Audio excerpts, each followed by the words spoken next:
You all have heard about all these ads that say, eat egg, don't eat egg. Eat carbs, don't eat carbs. Sometimes, eat some fat, don't eat some fat. Okay, take this pill, you will lose weight. A lot of conflicting things. Oh, you take this pill, no exercise, you lose weight. You take it, you don't lose weight. Then you go with the one that said, don't eat carbs, don't eat carbs. You do that, another one comes out and says, eat carbs. So you cannot get confused. That's what happens to the youth. They go to the school, they are told evolution is the way that we all came here, that we are from chimpanzees, and if you don't believe it, you're just a moron. Then they come to church. I read from Genesis chapter 1, in the beginning, God created the heavens and the earth, and then tell them how God created man. It's like, okay, which one do we take?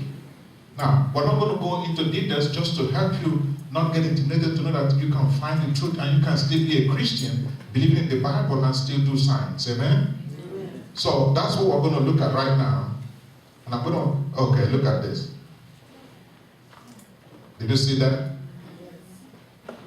These two scientists are trying to do some experiments, and there was an explosion. Boom! And this one said, I asked you not to mix science and religion. Why did you mix it? And this is the mindset that I had personally when I was in college and I answered call to the full-time ministry. It was like, okay, my degree in microbiology, because I majored in microbiology, hoping to, further, to be a doctor or become a biotechnologist. Now, eventually I answered the call, and it was like, okay, I'm not going to use my science anymore, because I'm going to just go out and be a missionary, which I did for like 20 years before I realized, no, there's something called scientific apologetics. You can be a PhD in any discipline like microbiology, in physics, in biochemistry, and still be a good Christian and use your scientific background to preach the gospel. Are you following? But I thought it was a waste of time. It took me about 20 years. And now I'm beginning now to get back to use my scientific credentials to enhance the gospel. Many of you are already recipients. Amen? So you can mix science and religion. That's the whole idea. So the question still remains, I believe in God. Can I still become a scientist? Yes.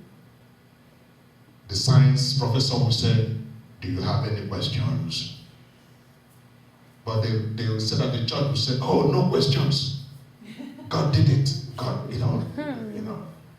fact, last 2 or 3 weeks we were discussing faith, and somebody said that faith is just belief. I said, faith works with facts. The difference is that faith works with both physical facts and spiritual facts.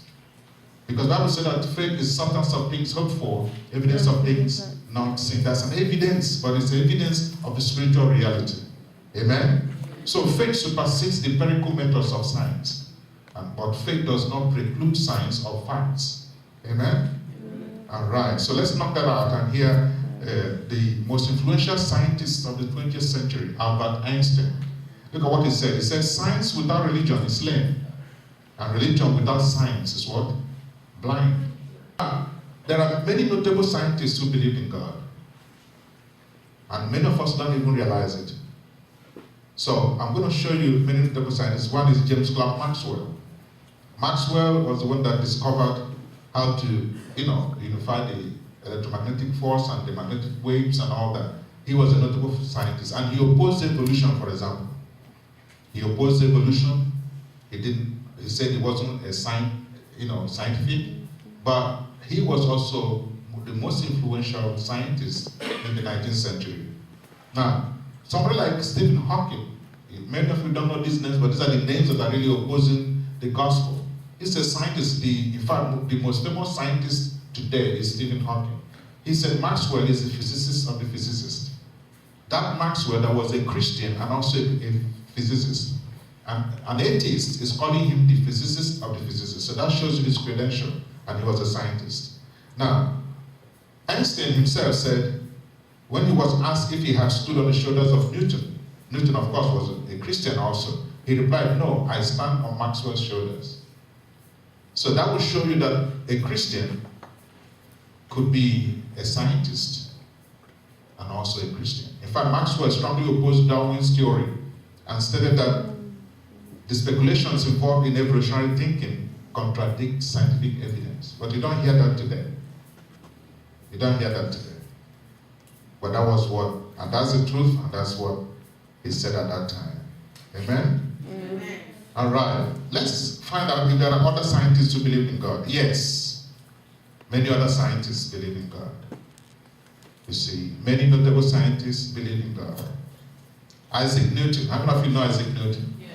He believed in God. All his experiments were tailored in a way that, God was the center of it. Of course, I've told you about James Maxwell,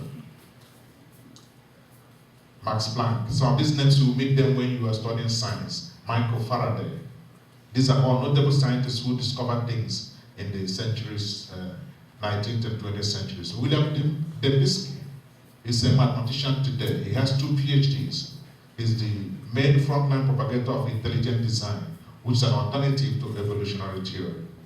Now, Michael Behe is another person. He's a biochemist. He's a Christian, strong one. John Bloom has 2 PhDs. He's a physicist. He's a Christian, and he enjoys teaching science. So don't fall to the propaganda that there is war between science and religion. If God is leading you into a career in science, go for it. Become an expert and use it to represent Christ in this dark world. Amen? Amen. That's the conclusion. And then look at this. Let's look at this. Can you imagine science carrying the cross? So that's like you. You can still wear your lab coat, be a medical doctor, be a professor of physics, and still carry the cross of Jesus Christ.